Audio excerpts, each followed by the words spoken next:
कि यार कुछ किया जाए कि हम अपने स्टेट के लिए कुछ करना चाहिए हमें। कि ठीक है बाहर काम कर रहे हैं सब कुछ है बट अपने स्टेट के लिए कुछ लैंग्वेज के लिए कुछ ना कुछ होना चाहिए। कि मुंबई रहते हुए ना हमको एक चीज़ रियलाइज़ हुई कि सिनेमा हर जगह रीजनल जो है वो बूम कर रहा है, पर जेएनके का क्यों नहीं कर रहा है यार। कास्टिंग कर रहा था और कुछ शूट चल रहे थे मेरे। एंड मेरे को वरुण भाई का कॉल आया, वो एक ओटीटी में काम कर रहे थे उस टाइम पे, और कह रहे थे कि मेरी कुछ कास्टिंग है, कुछ प्रोजेक्ट्स आ रहे हैं, उनकी कास्टिंग करनी है तो तू कर लेगा, क्योंकि हमारी जान पहचान थिएटर टाइम से थी जम्मू में। बट उसके बीच काफ़ी टाइम से हम लोग मिले नहीं थे। वो काफ़ी टाइम के बाद एक कॉल आया था। एक्साइटमेंट थी क्योंकि एक तो अपने जम्मू के बंदे हैं, दूसरा काफ़ी टाइम से मिल रहे हैं, तो चलो यार साथ में काम भी करेंगे, थोड़ा फन हो जाएगा।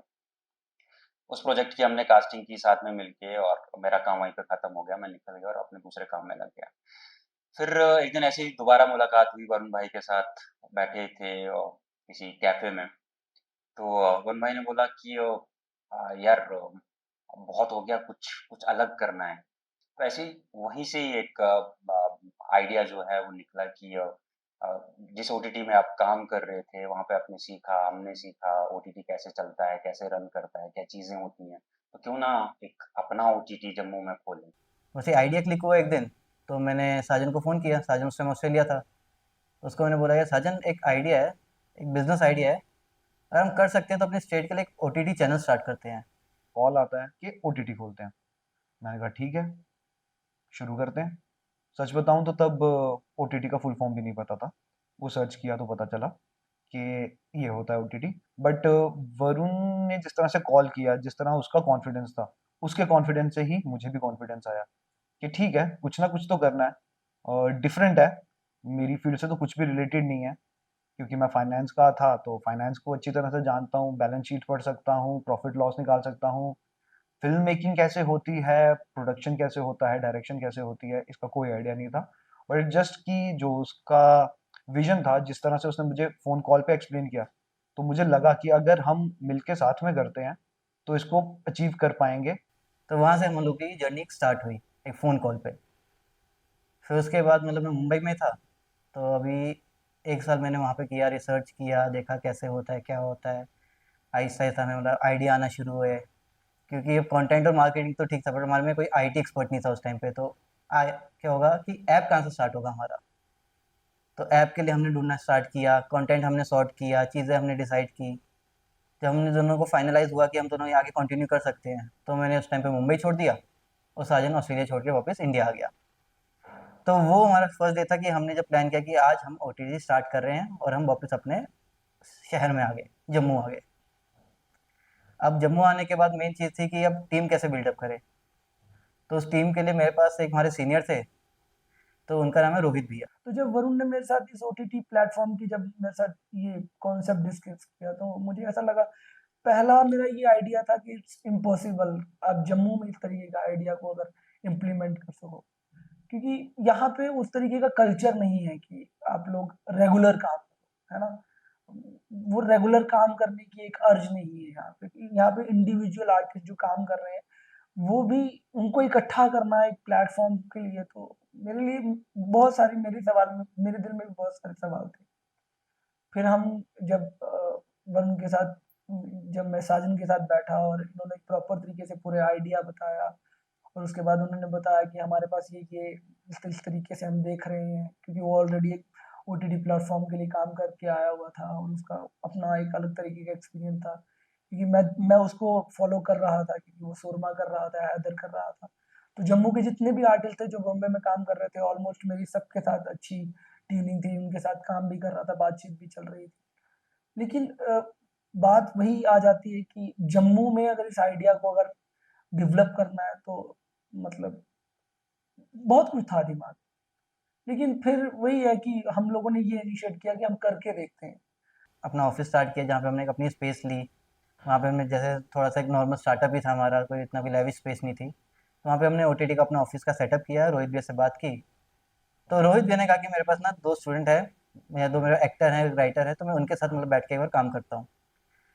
तो हमने रोहित भैया के साथ बात की, रोहित भैया ने उन लोगों से बात की, तो उन्होंने आगे ठाकुर और करण को हमें इंट्रोड्यूस करवाया उस चीज़ के लिए। तो मैंने कहा यार रोहित भैया क्या कर रहे हो आप, फिर से वहीं पे फँसेंगे या ऐसा कुछ होगा, क्योंकि हमें पता है ऐसा कुछ होता ही नहीं है, क्योंकि हमारा जम्मू इस तरीके से थोड़ा-सा अभी उस स्पीड से नहीं जा रहा है।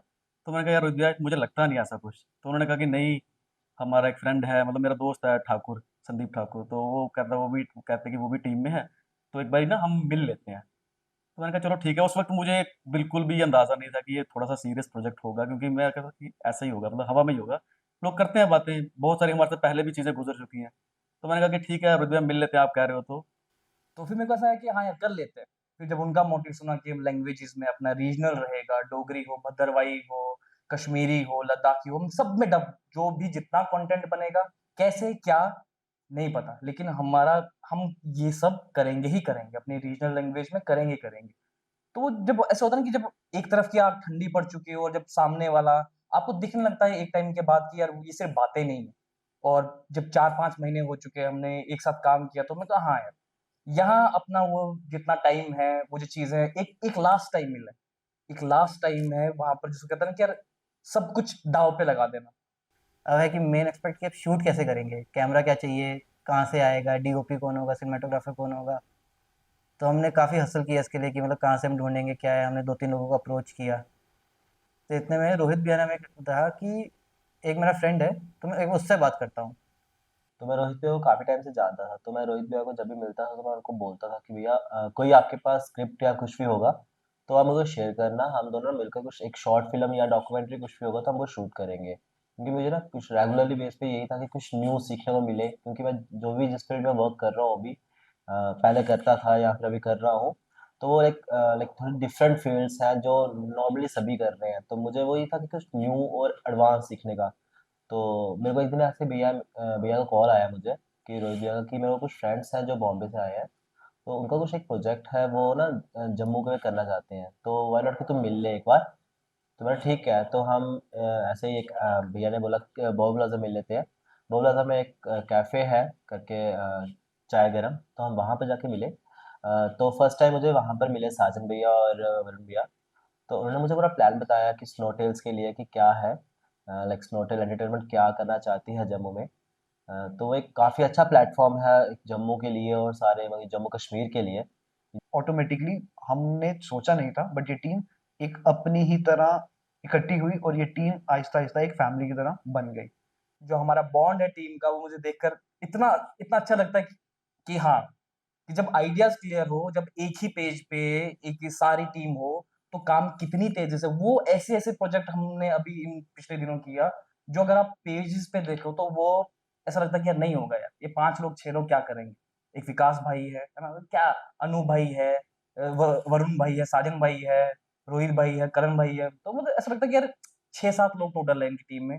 लेकिन हमने इन्हीं 4-5 महीनों में ऐसे-ऐसे प्रोजेक्ट्स को अंजाम दिया, जिन्हें देखकर कम से कम रात को ऐसे नींद तो आती है कि हाँ यार, है, वो सिर्फ़ बातें नहीं थी, एक आग है, तो साथ मिलकर चलेंगे तो अच्छी चीज़ें होती रहेंगी। अब क्या है, हर स्टेट का रीजनल कंटेंट जो है वो आगे आ रहा है। आप साउथ ले लो, तमिल ले लो, तेलुगु ले लो, गुजराती सिनेमा ले लो, मराठी सिनेमा ले लो, और करेंटली आप पंजाब सिनेमा देखो कितना बूम किया है इसके टाइम पे। लोकल डायलेक्ट है उनका। तो मैं कहता हूँ कि एटलीस्ट हम 5-6 साल में अपनी स्पेस तो बना पाए कि एटलीस्ट कोई बोले कि यार ये डोगरी मूवी देखते हैं, मूवी अच्छी है। ये कश्मीरी मूवी देखते हैं, मूवी अच्छी है। ये हमारा कंटेंट थोड़ा सा एक नेशनल लेवल पे जाना चाहिए।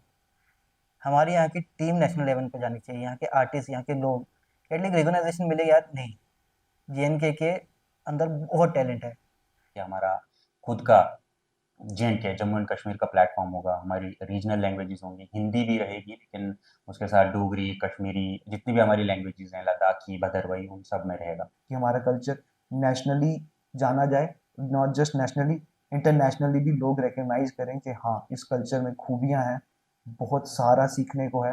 हमने बहुत सारी स्टेट्स के कल्चर से बहुत कुछ सीखा है। आई थिंक ये अब हमारी बारी है कि हमारी स्टेट ने जो हमको दिया है वो अब हम लोगों को दिखाएं। तो मेन पर्पस हमारा ये वीडियो बनाने का था कि हम सब अपनी जर्नी आप लोगों के साथ शेयर कर सके, आप लोगों को बताएं कि हम क्या काम शुरू कर रहे हैं, ओटीटी होता क्या है, और हम ये किसके लिए कर रहे हैं। ये ओटीटी में आपकी कहानी है, आपकी भाषा है, और आपके बारे में है। हम बस चाहते हैं कि हमारी जर्नी में आप लोग हमें सपोर्ट कीजिए हमारे सोशल मीडिया के थ्रू। आप हमें कोई भी कमेंट करना है, कोई आपको राय देनी है, कुछ भी है, तो कमेंट बॉक्स में आप लिख दीजिए, हम अपनी मेल आईडी आपको मेंशन कर देंगे, आप उसमें हमें अपनी कोई भी राय दे सकते हैं। तो प्लीज़ आप सब लोग हमें सपोर्ट कीजिए, हमें फॉलो कीजिए, हमें सब्सक्राइब कीजिए और अगले साल हम आपको ओटीटी ला के दे रहे हैं, जिसमें से हम लोगों का कंटेंट होगा, जेएनके का कंटेंट होगा। तो सब्सक्राइब करो।